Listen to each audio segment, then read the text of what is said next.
Dipersembahkan oleh NTD Publishing. Juga didukung oleh Siriah Gadang, masakan Minang klasik. Kayak apa sih Down syndrome itu?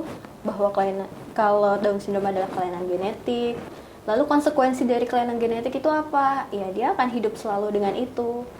Tapi kan kemudian banyak stigma-stigma ya terkait dengan individu dengan Down syndrome itu. Nah itu saya coba jelaskan dengan walaupun dia punya Down syndrome, dia tetap kok bisa, misalnya ya, punya cita-cita apa, mau jadi apa, dia tetap bisa. Misalnya mau jadi chef, mau jadi apapun dia bisa.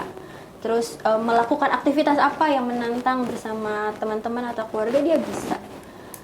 Sebenarnya bisa. Kadang kita hanya melihat dari tampilannya tampak nggak bisa kayak gitu. Bahkan mungkin ada yang bertanya-tanya, orang-orang Down syndrome itu bisa menikah nggak sih? Bisa punya anak nggak sih? Itu gimana? Bisa. Ada yang sudah pernah terjadi pengalaman atau data bahkan? Kalau di Indonesia aku belum ngeliat ya. Secara langsung keluarga, misalnya ayah atau ibunya Down syndrome kemudian menikah. Tapi di sosial media mungkin pernah ada juga yang melihat sekelebat itu ada bapak Down syndrome, anaknya biasa ya, bukan penyandang Down syndrome, bahkan menjadi dokter. Oh ya? Itu di luar negeri? Oh, oke. Jadi sebenarnya bisa menikah. Ada juga kayak di Amerika ya, penyandang Down syndrome, pria wanita menikah, menjalin relasi ya, Iya, partnership, lifetime gitu ya. Bisa.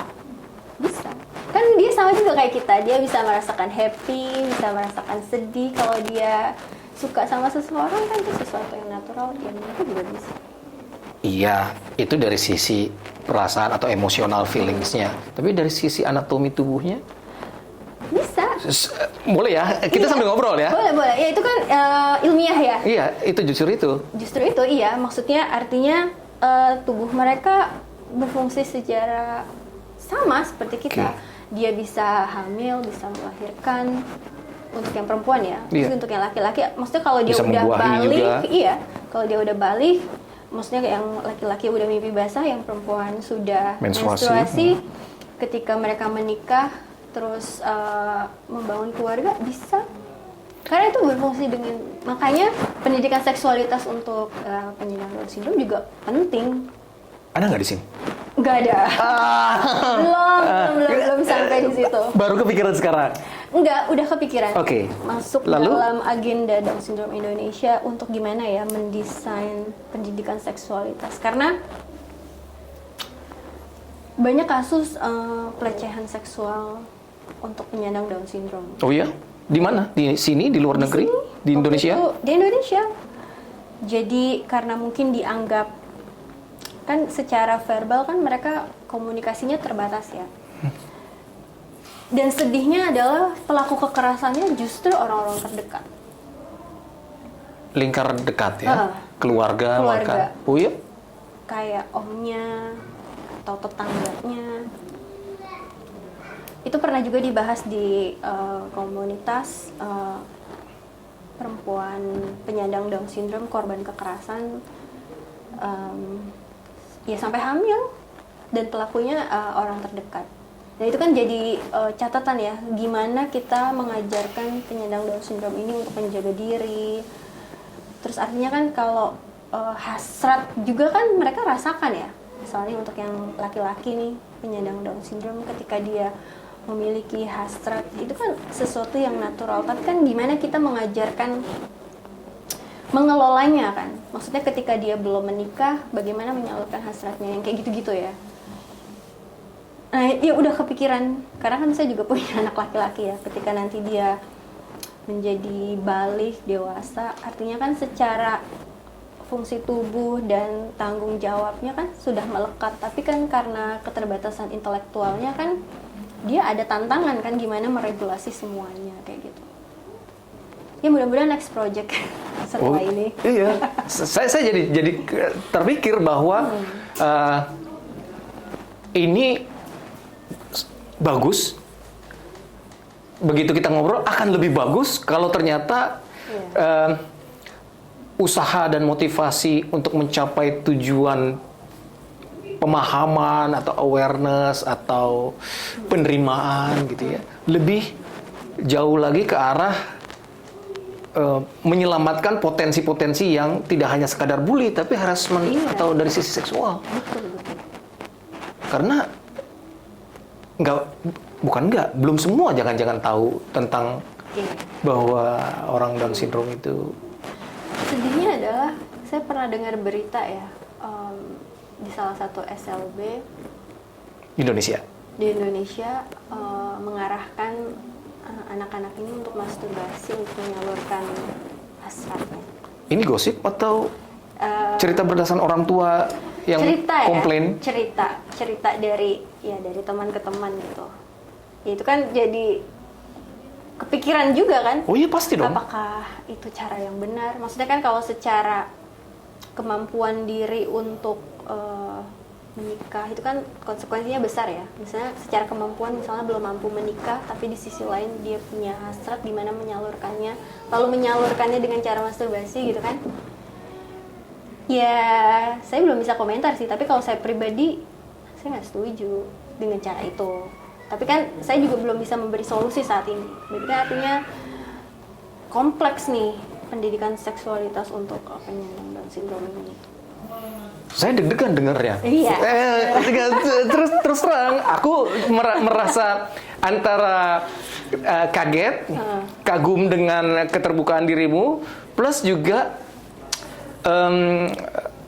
bertanya-tanya dalam konteks curiosity gitu ya. Sejauh mana sebenarnya kita tahu bahwa orang-orang yang dengan Down syndrome itu ternyata dari sisi seksualitas sama dengan orang-orang yang dianggap normal. Ya, buktinya untuk penyandang Down syndrome perempuan dewasa yang mengalami kekerasan seksual itu hamil kan? Bisa hamil. Berarti kan artinya organ reproduksinya berjalan dengan baik. Pernah ngobrol nggak dengan praktisi medis gitu terkait dengan soal reproduksi ini atau soal tanda kutip kenormalan anatomi mereka terkait dengan seksualitas? Kalau ngobrol secara personal belum, tapi saya pernah ikut kayak webinar ya, karena waktu itu emang ada korban kekerasan di komunitas, terus saya ikut di webinar itu untuk ya menjadi awareness bersama nih sebagai orang tua ini, menjelaskan kronologisnya, dan pada akhirnya ya kembali ke kita ya sebagai orang tua mengajarkan pendidikan seksualitas kepada anak kita yang penyandang Down syndrome itu, dan ya menjaga gitu jangan sampai menjadi korban kekerasan, karena akhirnya kan korban kekerasan gak cuma pada perempuan ya, kalau sekarang anak laki-laki juga bisa jadi korban kekerasan gitu. Jadi bahan pembelajaran kita sih. Tapi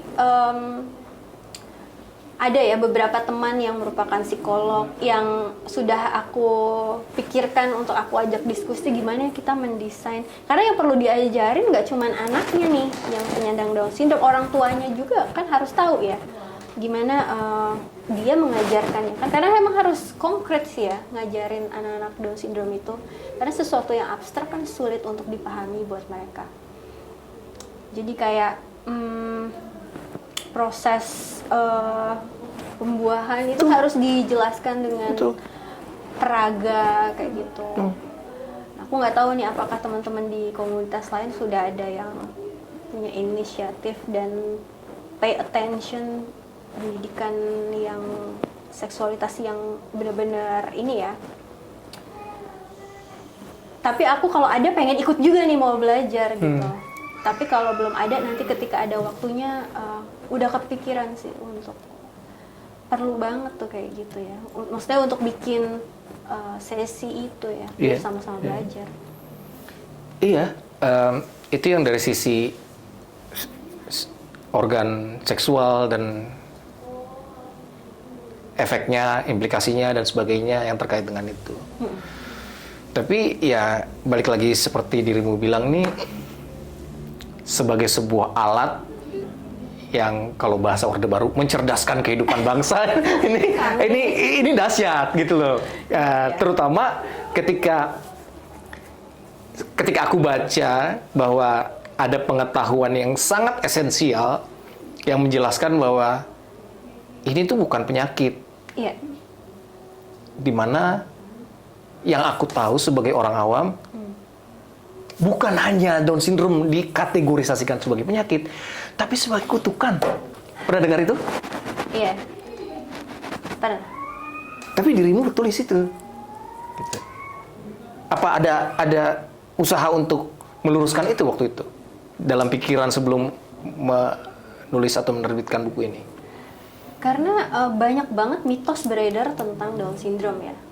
Jadi aku yakin teman-teman di komunitas Down syndrome juga berusaha untuk terus mengedukasi orang-orang ada mitos dan ada fakta ya. Dan kita selalu berusaha untuk menjelaskan ini loh faktanya. Karena saya pribadi juga mengalami nih waktu aku hamil Rafa terus tahu diagnosis Down syndrome, pertanyaan-pertanyaan yang muncul tuh dari sekitar, kamu makan apa? Habis ngapain? Sih? Habis ngapain waktu itu? Iya bingung kan. Terus kan jadi berpikir dong, refleksi kan, dosa apa nih? Nah, dikaitkan dengan mitos Iya. dosa. Oke. Terus selalu kan akhirnya yang tersalahkan akhirnya dari sisi perempuannya kan. Nggak minum vitamin sih, atau kurang ini kurang itu gitu kan, atau kebanyakan begadang atau kebanyakan apa gitu. Itu mitos yang banyak beredar. Tapi seiring berjalannya waktu ya belajar ya, sebenarnya kejadian Down syndrome itu karena apa sih? Jadi Down syndrome itu kan kelainan genetik ya. Jadi pada saat proses pembelahan sel, yang harusnya sel-sel kita membelah kromosomnya itu menjadi 46 totalnya. Jadi setiap kan kromosom itu 1 sampai 20 berapa 23 ya. Semua kan harusnya sepasang, makanya total 46. Kok bisa kromosom nomor 21 membelah jadi 3? Makanya disebutnya trisomi 21 sehingga total kromosomnya 47. Nah, siapa yang bisa mencegah pembelahan itu jangan sampai 3 gitu kan? Ya mungkin kalau saya sebagai muslim, istilah yang paling tepat ya qadarullah. Gimana caranya agar dia nggak salah membelah gitu kan? Karena emang ini terjadi secara random. Karena trisomi pun kan ada 21, 18, 19 dan seterusnya gitu kan. Ya udah terbelah. Maksudnya kalau secara medis trisomi 21 itu ya Down syndrome itu ya. Kromosom nomor 21-nya ada 3 salinan, total 47. Riset bilang katanya seiring dengan usia ibu semakin tua, resiko mendapatkan anak Down syndrome semakin tinggi. Oke. Data seperti itu. Penelitian bilangnya gitu. Aku potong. Pada saat diri hamil, boleh tahu umur berapa? Aku melahirkan Rafa usia 30. Oke. Wah enggak? Relatif enggak lah. Tapi banyak kejadian teman-teman di komunitas, bahkan anak pertama usia dia 25 tahun udah mendapatkan anak Down syndrome. Jadi nggak valid banget gitu loh. Ya memang mungkin seiring terus ada juga yang bilang kalau anaknya udah banyak, ya Rafa anak ketiga, ya aku mungkin di pertengahan ya. Tapi maksudnya ada banyak kasus dia menikah terus usianya masih 20s ya, terus anak pertama sudah dapat anak dengan Down syndrome. Jadi ya fakta mengatakan hal yang berbeda ya mengenai kejadian tentang Down syndrome itu. Iya. Dan itu dijelasin ya soal kromosom, soal sel yang jumlahnya apa trisomi itu. 21. Aku baca itu bagian dari penjelasan di buku ini ya. Iya. Memang arahnya untuk memberi edukasi untuk pengenalan akan yang konsep kromosom itu sendiri. Makanya agak berat ya kalau untuk anak-anak Justru itu. memahami itu ya. Tapi memang itulah diagnosis Down syndrome itu kan dari situ. Karena kalau kita mau menegakkan diagnosis Down syndrome itu, selain mungkin secara wajah atau fitur tubuh kan keciri banget ya, dia khas gitu. Seperti apa cirinya? Cirinya misalnya matanya bentuknya almond, terus wajahnya agak mongoloid, tubuhnya relatif kecil dibanding teman-temannya. Terus ada misalnya secara otot dia hipotonia ya, agak lemah Artinya? otot Oke. gitu. Makanya dia agak lambat tuh untuk misalnya usia 1 tahun mungkin ada yang udah bisa jalan, ya mungkin dia masih butuh terapi untuk bisa jalan kayak gitu. Iya, jadi lebih ke arah pengenalan konsep tentang Down syndrome itu di buku ini ya. Iya, betul. Karena itu dulu yang perlu kita kasih tahu ya. Jangan sampai orang menganggap itu tadi ya kutukan, terus maksudnya secara medis ini bisa dijelaskan bahwa ini ya bukan kutukan ya. Aku pernah dengar gitu, ini ngobrol-ngobrol aja di komunitas gitu antar teman terkait dengan mitos dan cerita-cerita bualan gitu atau ekstrimnya kutukan gitu, bahwa meski ya mereka konteksnya waktu itu menganggap sebagai itu sebuah kutukan, meski itu kutukan, tapi berbahagialah orang-orang yang memiliki anggota keluarga dengan penyandang Down syndrome, karena biasanya katanya akan membawa hoki tersendiri. Ternyata dirimu hoki dengan buku ini? Tidak juga. Katanya kan anak membawa rezeki masing-masing ya. Kalau gitu nggak perlu dengan penyandang Down syndrome dong. Enggak. Jadi kalau boleh dirunut ya. Oke. Dulu tuh aku kuliah S1 S2 tuh finance. Oke.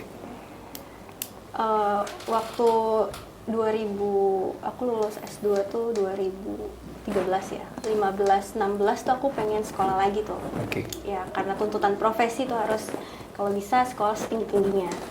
Masih tuh finance kok kadarullahnya dapat sekolah nggak dapat beasiswa, dapat beasiswa nggak dapat sekolah gitu ya. Sampai akhirnya aku dapat RAFA di tahun 2017 yang kebetulan ya Down syndrome ya. Tapi sejak itu aku jadi jadi apa ya, merasakan buat apa nih aku belajar finance ya kan, karena ada 1 tahun tuh aku benar-benar vakum di kampus kayak cuman ngajar doang. Aku benar-benar mendalami apa sih ini Down syndrome, karena pada akhirnya proses belajar, mencari informasi, oh aku jadi tahu begini-begini, itu sangat membantu aku proses menerima RAFA ya. Jadi ada fase-fase depresi, sulit menerima, bla bla. Oh, sempat depresi ya? Iya. Ya iyalah, maksudnya kayak Saya nggak tahu kan, makanya aku bertanya, dan mungkin juga kawan-kawan yang lain tidak tahu. Sehingga kalau mereka tahu, mereka akan jauh lebih berempati, nggak usah banyak ini loh menjudgment gitu loh, apa judgmental gitu loh. Kita being depressed nih. iya. Kayaknya hampir semua ibu yang mendapatkan diagnosis anaknya Down syndrome itu mungkin sedih, depresi, bertanya-tanya aku salah apa kok aku dapat ujian kayak gini, kayak gitu. Pokoknya ada fase juga di mana sering banget ya dapat nasihat, sabar aja, kamu orang tua yang spesial, kamu satu dari sekian yang Allah berikan amanah ini. Aku tuh cuma diem aja, tapi dalam hati aku tuh nggak mau jadi orang tua spesial, aku mau jadi orang tua biasa aja. Nggak tahu, dalam hati aja ya. Udahlah, dalam hatiku ya nggak usah ngomong sabar-sabar. Udah sabar gitu kan. Itu ibaratnya nih otak kanan sama otak kiri ada setan merah, setan putih gitu ya. Istriku tuh ngomong-ngomong gitu kan, kayak di terapi nanti juga bisa kok. Tapi kan kadang terapi udah rajin, tapi kok nggak bisa-bisa nih, kan depresi juga ya. Sampai akhirnya aku tuh jadi, ya maksudnya kayak hilang akal ya. Maksudnya kok bisa-bisanya aku jadi kesel sama Rafa, aku nggak mau gendong. Oh, sempat seperti itu? Iya, pernah. Terus kayak mudah kesel, mudah marah, terus aku nggak mau gendong, terus ya yang kayak gitu-gitu ada fasenya. Tapi alhamdulillah suami ya kayak ngasih dukungannya, udah deh, udah. Alhamdulillah banyak yang bantu ya di rumah. Aku tuh disuruh keluar aja gitu, kok mau kemana, mau pulang ke rumah mamaku atau ke rumah orang tua, udah kamu mau kesana dulu gitu kan. Ya udah kesana, atau mau keluar, mau kemana gitu, maksudnya untuk menghilangkan stres dan membuat jeda ya, karena kan mengasuh anak, karena kan Rafa tuh banyak kompleksitas kesehatannya di tahun pertama ya, jadi kayak high maintenance banget tuh, dan attach banget kan, tuh capek banget ya, draining banget energi untuk attach, nggak ada jeda gitu. ya udah ada masa dimana aku main ke rumah papaku di Depok, kan aku rumah di Cibubur. Rafa dijagain sama jidahnya, sama njitnya, kakek neneknya, terus ada juga yang bantu di rumah untuk memberi jeda itu ya. Tapi ya itu ya, on off itu ada ya, kayak acceptance itu, aku udah accept nih anakku kayak gini, tapi nggak bisa juga. Kalau ada capek, terus putus asa, kayak usaha nggak ada ujungnya, ya butuh rehat juga gitu. Ya akhirnya dari yang aku rasakan, nasehat sabar, kayak nggak usah nasehatin sabar deh. Kayaknya akhirnya aku rasakan jangan putus asa. Udah sabar, belum ada hasilnya, putus asa, biasanya berhenti kan. Nah makanya perlu banget tuh ngambil jeda, terus ntar kembali lagi, kayak gitu. Akhirnya aku ngedapetin pattern itu. Jadi kalau aku udah capek, yaudah aku keluar rumah aja dulu, ngapain kek gitu kan. Ya akhirnya jadilah buku ini mungkin ya.